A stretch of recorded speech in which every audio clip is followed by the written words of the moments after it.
Isang makabuluhang kaganapan ang naganap sa mundo ng showbiz at negosyo kamakailan nang pormal na pumirma si Daniel Padilla bilang bagong endorser ng KPC. Sa nasabing pagtitipon, ibinahagi ni Daniel ang kanyang mga pananaw sa pagnenegosyo, na nagpapakita ng mas malalim na pag-unawa sa larangang ito. Ipinahayag ni Daniel ang kanyang pagsisisi na hindi siya mas maagang nagsimula sa negosyo, bagamat inamin niya na lubha siyang abala sa kanyang career sa pag-arte noong kanyang kabataan.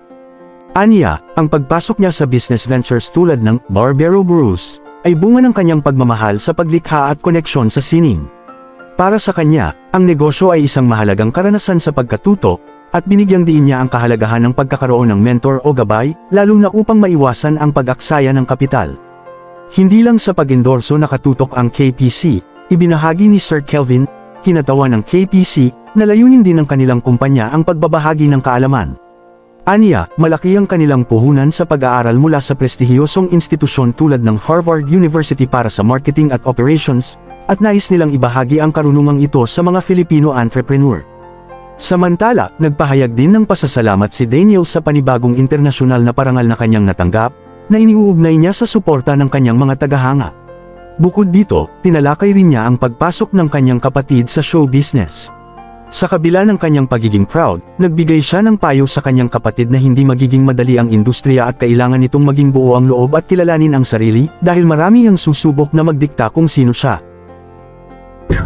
Naway conscious pa na siya. Okay, trivia about Daniel Padilla. Naway conscious siya, guys. Ito lang kay Sari, na-feel pa. Okay na daw siya. Good afternoon po muna sa inyong lahat. Maraming salamat po sa pagpunta. Kahit na Diyos ko walang hintong ulan. Simula nung umalis ako from London, umuulan na hanggang ngayon. Mag-ingat po mga kababayan natin. And sana huminto na ang pag-ulan na ito. Ano? So again, thank you and good afternoon. Alright, so sir, umpisahan na natin. We are officially opening the floor to our media friends. I think we have one question from Miss Kate Adahar of Random Republica. Asan po ba siya? Ayan po, hello ma'am. Good afternoon. Ako di ba ang microphone? Yes, ma'am. Ikaw na. Kate, alam mo na nag-usap na tayo. Brief na ba lang? Hi Daniel, congratulations. How does it feel? Another endorsement. Siyempre, Nasanay hindi. ka? Ha? O nasanay ka na? Hindi. Parang nung kanina nung magkausap. And siyempre, I'm very thankful. Always. And thankful and blessed. And kay Ma'am Mary tsaka kay Sir Kelvin, I'm very thankful sa tiwala na binibigay nila sa akin. Diba? Dito sa partnership na ito. And as someone na matagal na sa industry since medyo bata ka pa, meron bang part sa'yo at one point na naisip mo, sana earlier nag-business din ako, seeing all these businesses grow na? Earlier, siyempre sumayad sa isip ko yun noon, you know, na mas maaga, mas mabuti, you know, na magsimula sa isang negosyo. Kaso nung panahon na yun, I was, rin ako umahararo din ako sa trabaho, you know, parang, and I was very young, and parang ang utak ko noon ay nasa, nagsasabay-sabay namin dati ang taping, ang shooting, ang casting, ang shows, diba? So, nung panahon na yun, parang hindi ko kinayang magnegosyo. At syempre, importante may gumagabay din sa'yo pagdating ng negosyo. So, oo naman, syempre, sungayad sa isip natin yun. Thank you. Oh, thank you, ma'am. Yes. Pero sino pa yung... Okay, meron pa tayo. Next question, partner. We have Miss Nerissa Almo of GMAnews.com. Nerissa, ikaw na yan. Correct na niya yan. Hello, good afternoon. Yun, napag-usapan na yung business, no? When did you realize na kailangan mo na mag-start and paano ka nag-start? Ano yung process?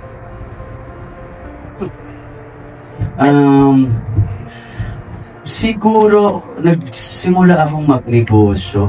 Hindi ako, iba lang yun sa akin. Nagsimula akong magnegosyo because of creatives din. Because I love to create, you know. I think nakakonect because of our industry, you know, arts. And graphic design, yan, mahilig kasi kami dyan eh. And doon nagsimula yun eh. So, I started the business. Ang unang-una namin ginawa is yung Barbero Brews. Yung dati namin barbershop. And, ayun, doon ka naman kasi matututo. At lalo ako, hindi naman ako dahil unang-unang i-actor ako, di ba? Yan ang trabaho ko, yan ang linya ko. Ang pagnenegosyo kasi para sa akin is experience. Ano? Pumasok ako dito, hindi para... Siyempre para kumita. Unang-una, yun naman ang point ng pagnenegosyo. Pero nandito rin ako kumbaga para matuto eh. Yan know, para matuto magnegosyo. Paano nga ba magnegosyo? Ano mga kailangan, di ba? So, ayun lang. Tapos pag nagsimula yung Barbero Brews, naging interesado na, di ba? To grow the brand, di ba? Ganoon naman siya eh, di ba? Ano ba pwede natin gawin, di ba? Para ba't natin tumata sa mga tao? And naging exciting lang for me. And eto, along the way, ang dami rin natin nakikilala mga tao na may mga pare-pareho ang ideas ninyo, di ba, na ang sarap makipag-collaborate, makipag-partner. So, ayun, ngayon tuloy-tuloy na ng Lidra. May follow up lang. Speaking of collaborations, KBC, na endorsement ambassador, do you see yourself na mag-venture na rin sa importation? Malaking bagay ito. I think, for now, hindi ako mag-venture. I think magiging customer nila ako. Magiging customer ako ng KPC dahil marami rin tayong mga produkto na nanggagaling sa iba't ibang bansa. So, sabi ko nung sinabi, oh my gosh, everything's falling into place, Everything will be easier for me. Also dahil maraming mga nagsisimula sa negosyo na nalilito di ba? Kung paano nga paparatingin itong mga items natin or whatever na gusto nating ibenta. Dahil dito sa totoo yun na talagang mapapadali ang buhay ko ngayon. Salamat Panginoon. Nilalapit ako sa mga tamang talagang mga tao. Yun na. Thank you. Thank you for that wonderful answer. Yes, Oo, pang-international correct. ko. And I thank you. Yes, at sino pa yung pwedeng magtanong? Okay, meron tayong third, si Sir Richard Paglikawa naman po of Lionheart TV. Hi, Sir Richard, ang aking kapatid na nawawala. Hello. Richard, pasok. Hello, DJ. Congratulations dito sa bagong endorsement. Thank you, sir. Thank you. Nalaman namin kanina kay Sir Kelvin na KPC help business oil owners not just with importation of products and delivery but also with knowledge. So, para sa iyo din yan, sa experience mo, gaano kahalaga ang may alam sa negosyo, hindi lang basta puhunan? Again, kaya sinabi ko kanina, magandang magsimula ng negosyo. It's the best. For me, the best is be your own boss. Diba? So, sa pagsimula ng negosyo, okay yun. Pero maigi yung, again, may gumagabay sa'yo.